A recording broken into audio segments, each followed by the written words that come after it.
J'espère que vous allez bien, j'espère que vous vous portez bien. Wallah, avant de commencer cette émission, j'ai éclaté خلاص ما قدرتش نعمل كنت غير نضحك. قعدت غير نضحك يا جماعة ما فهمتش comment je pourrais commencer cette j'ai vraiment éclaté de rire, je n'en pouvais plus. Le régime algérien vient de provoquer une nouvelle crise.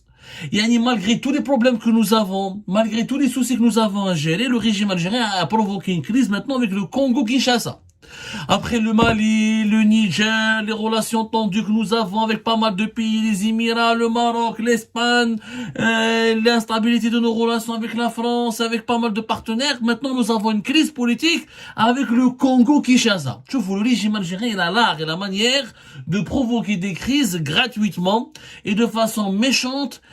Je ne sais pas comment peut-on être aussi bête, aussi méchant et aussi provocateur. Alors aujourd'hui, le 27 février 2024, les autorités congolaises, le ministère des Affaires étrangères congolais a convoqué l'ambassadeur d'Algérie. Alors, il s'agit du vice-premier ministre, ministre des Affaires étrangères et de la francophonie du Congo-Kinshasa, la République démocratique du Congo, monsieur Christophe Lutondula, qui a convoqué officiellement l'ambassadeur algérien en poste à Kinshasa, monsieur Mohamed Yazid Bouzid, afin de lui demander, selon, je cite, le communiqué officiel du ministère des Affaires étrangères congolais, des clarifications sur l'objectif et de la visite du chef d'état-major de l'armée algérienne à Kigali au Rwanda. Le chef d'état-major de l'armée algérienne, Saïd Chengriha, a été récemment entre le 19 février et le 20 février à Kigali, au Rwanda, pour une visite dont personne n'a compris son utilité. Personne en Algérie, personne, je dis bien personne, n'a compris ni l'utilité, ni l'opportunité, ni la pertinence, ni le but recherché à travers cette visite de M. Saïd Chengriha à Kigali, au Rwanda. Il faut savoir qu'entre le Congo-Kinshasa et le Rwanda, il y a une guerre, il y a des tensions. En 2022, une guerre a failli déclarer. Durant tout pratiquement de mai jusqu'à juin 2022, l'armée congolaise et l'armée rwandaise ont échangé des tirs, ils ont capturé, chaque pays a capturé les soldats de l'autre pays, et il y a eu des tensions qui ont failli éclater. L'intervention de la communauté internationale, de l'Union africaine, l'Angola, un pays africain, a essayé de faire le médiateur pour imposer un accord de paix.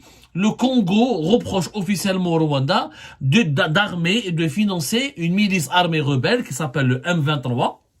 Le M23, qui sont des rebelles dans une région qui s'appelle le Nord Kivu. Le Nord Kivu fait partie de toute une grande région du Congo qui s'appelle le Kivu, qui est frontalier du Rwanda et de l'Ouganda et du Burundi, la grande région des lacs. Moi, je fais une petite leçon de géographie et de géopolitique pour que vous compreniez la bêtise des dirigeants algériens.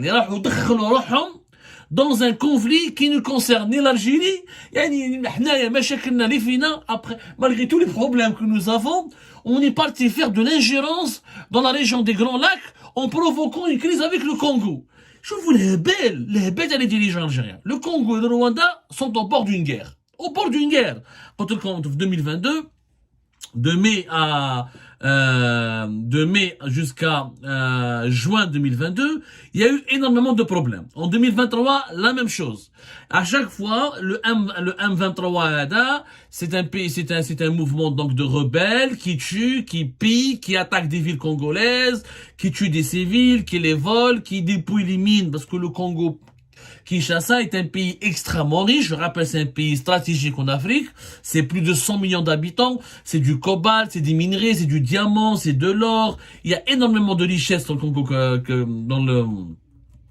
dans le Congo Kinshasa. C'est l'un des pays les plus riches au niveau de son sous-sol. Sur le continent africain, il y a énormément des terres rares, du fer. Franchement, c'est un pays extrêmement riche, mais malheureusement, c'est un pays qui vit dans la corruption, dans la dictature, et surtout les régions frontalières, qui met le Nord Kivu, le Sud Kivu, sont des régions il y a beaucoup de rébellions, de milices armées, qui veulent voler les mines, qui veulent détourner les richesses du sous-sol, qui font du trafic d'armes, du trafic d'êtres humains. كارثة بمعنى الكلمة. يعني sincèrement, C'est une tragédie. Le Congo est une véritable tragédie. Il aurait dû être l'un des pays les plus riches de la planète en raison de ses minéraux précieux, en raison notamment du cobalt. Le cobalt, c'est ce qu'on utilise à Jma'a dans la production, la fabrication des smartphones. Et tout ce qui est batterie électrique, tout ce qui est batterie des smartphones, dans les composants électroniques, des objets connectés, des voitures électriques, c'est 51% des réserves mondiales. Ils ont beaucoup de diamants, ils ont de l'or, ils ont du cuivre, mais ils ont des problèmes politiques. Et parmi les plus gros problèmes politiques du Congo-Kinshasa, c'est les relations tendues avec le Rwanda. Et le Congo et le Rwanda, c'est pire que l'Algérie et le Maroc. Parce que là, il y a des mouvements armés, il y a des attaques, il y a des échanges de missiles, il y a des affrontements sporadiques, il y a eu des morts du côté du Congo, des morts du côté du Rwanda. Le Congo-Kinshasa considère que tout pays qui entretient des relations, là, qui fournit des armes au Rwanda, ou là, qui fait de la coopération militaire avec le Rwanda, ou là, qui porte assistance au Rwanda, et le Congo-Kinshasa, à juste titre, il le considère comme un pays qui appuie l'effort de guerre du Rwanda et qui soutient la politique hostile du Rwanda contre le Congo. Et c'est pour cette raison que le Congo, les dirigeants congolais se sont énervés quand ils ont vu Saïd Chengriha à Kigali. L'Algérie, en Afrique du Nord, en Afrique du Nord jusqu'à la région des Grands Lacs, tu visites le Rwanda et tu parles de coopération. Saïd Chengriha à Kigali, il a parlé de coopération militaire, il a visité les unités des forces armées rwandaises, il a parlé de coopération et de renforcement de la coopération avec les forces armées rwandaises, de questions d'intérêt commun. Et Chengriha a fait des déclarations et il a tenu des propos qui ont été interprétés, pas mal interprétés, qui ont été interprétés à leur juste valeur par les autorités congolaises, qui ont considéré que l'Algérie appuie, ou la veut appuyer militairement, ou politiquement, le Rwanda qui utilise ses forces armées et ses moyens militaires pour armer et financer le mouvement M23 dans la région des Grands Lacs, dans une partie du territoire du Congo. Je rappelle que même l'ONU, un rapport officiel de l'ONU, l'Organisation des Nations Unies, a confirmé que les rebelles du M23, et attends, le M23 parce que c'est mars 2023, mars 23, voilà. Le mouvement du 23 mars. C'est pour ça qu'on appelle M23. Ça a été confirmé que c'est le Rwanda qui le soutient. Qui est en train de l'armer. Le Rwanda accuse aussi le Congo de soutenir un autre groupe paramilitaire d'origine qui lutte, qui veut faire des attentats ou des actions armées sur le territoire rwandais. Il y a des problèmes binetrum. Donc c'est Chengriha d'abord, c'est quoi l'utilité de ce voyage?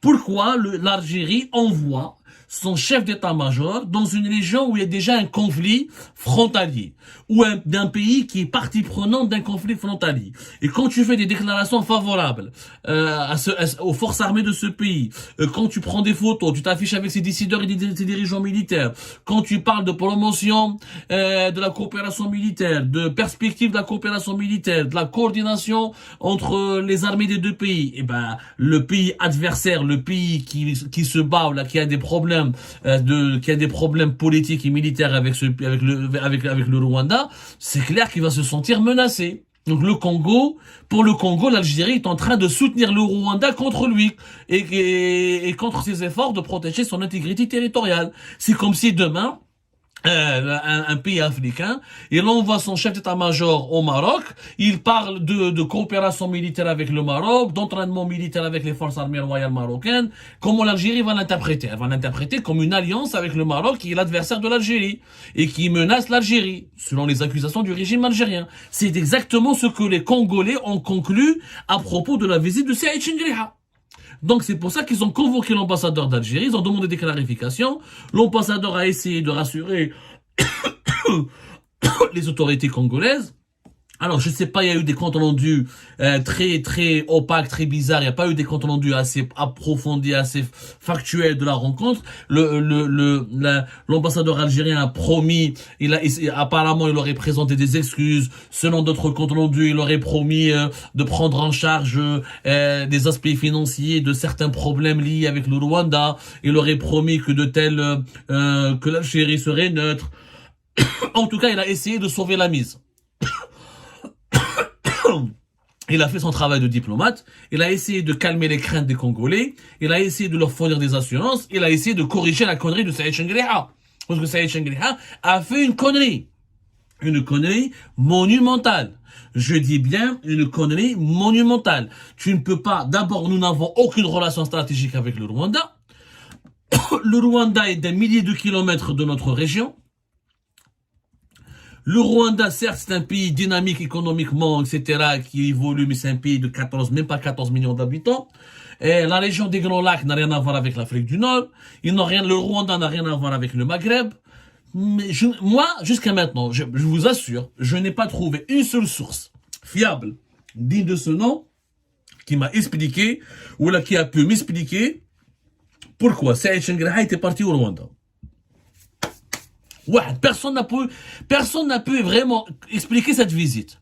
Je ne vois pas, pourquoi pas l'Éthiopie, pourquoi pas l'Égypte. Nous avons eu l'Égypte, on a une coopération militaire, on peut avoir une coopération militaire avec l'Égypte, l'Angola, le Nigeria, mais le Rwanda, quel type de coopération militaire on peut avoir avec le Rwanda, un pays enclavé, situé dans la région des Grands Lacs, même pas 15 millions d'habitants, ils ont leur agenda, ils ont leurs priorités, qui sont impliqués dans un conflit. Le Rwanda est impliqué dans un conflit avec son voisin. L'Algérie, là, a fait de l'ingérence. En apportant un soutien, en envoyant le chef d'état-major de l'armée algérienne à Kigali, l'Algérie fait de l'ingérence. Elle privilégie, elle a adopté une attitude qui favorise le Congo au détriment du Rwanda. Elle a apporté un soutien clair et politique. Et elle a même promis un soutien. Quand tu dis que je suis prêt à renforcer ma coopération militaire, à renforcer mes échanges, à défendre les intérêts communs, à s'entraîner, à organiser des entraînements communs. La coopération militaire, c'est quoi? Échanger des armes, s'entraîner, de la formation, échange d'informations. Donc, c'est que l'Algérie prend parti en faveur du Rwanda contre le Congo. Et c'est logique que le Congo proteste. Et c'est logique que le Congo se sente offensé. Mais moi, je ne comprends pas. Est-ce que les dirigeants ont des conseillers? Ou les conseillers de Saïd Chengriha? Ou les conseillers d'Abdelmajid Tebboune? Normalement, la moindre des choses, un conseiller, il doit encadrer le dirigeant, il doit le conseiller, lui apporter des informations. Monsieur le chef d'état-major, on ne peut pas aller dans ce pays, il faut faire très attention à tes déclarations, à tes propos, parce que ce pays est engagé dans un conflit avec un pays important qui est le Congo, Kinshasa, et nous ne pouvons, en Algérie, logiquement, nous avons plus d'intérêts économiques et géopolitiques et diplomatiques avec un grand pays que le Congo, avec un grand pays comme le Congo-Kinshasa qu'avec le Rwanda. Je te fais un le rôle des conseillers, le ministère des Affaires étrangères. La diplomatie algérienne, elle est totalement absente. Le pauvre ambassadeur algérien à Kinshasa a été, il a recollé les morceaux. Il était obligé d'intervenir pour recoller les morceaux, pour calmer la colère des Congolais. Et c'est ce qui est normal qu'ils soient en colère. Ils sont dans une situation de quasi-guerre. Et toi, le chef d'état-major algérien, il vient à Kigali, il s'affiche, il bombe le torse, il promet de la coopération, il promet du soutien, et il parle d'amitié, il parle de soutien militaire et de coopération militaire. Donc, c'est une provocation à l'égard du Congo-Kinshasa. Ça veut dire que l'Algérie s'implique, elle s'ingère directement. Et là, c'est très inquiétant. C'est un dérapage inédit. Jamais à l'époque de Bouteflika ou depuis l'Algérie indépendante, l'Algérie n'a pris parti ou n'a fait de l'ingérence ou ne s'est impliquée dans un conflit au profit d'une partie au détriment d'une autre partie. L'Algérie a toujours joué le rôle de médiateur. C'est le rôle de médiateur. L'Algérie n'a jamais envoyé son chef d'état-major dans un pays africain dans une situation de conflit ou qui veut faire la guerre à un autre pays africain. Nous n'avons jamais. Mais je voulais Gaïd Salah partir dans un pays de l'Afrique subsaharienne ou de l'Afrique australe, et pour apporter un soutien militaire, pour parler de coopération militaire, alors que ce pays-là pourrait déclencher une guerre contre son voisin. Ça s'est jamais fait.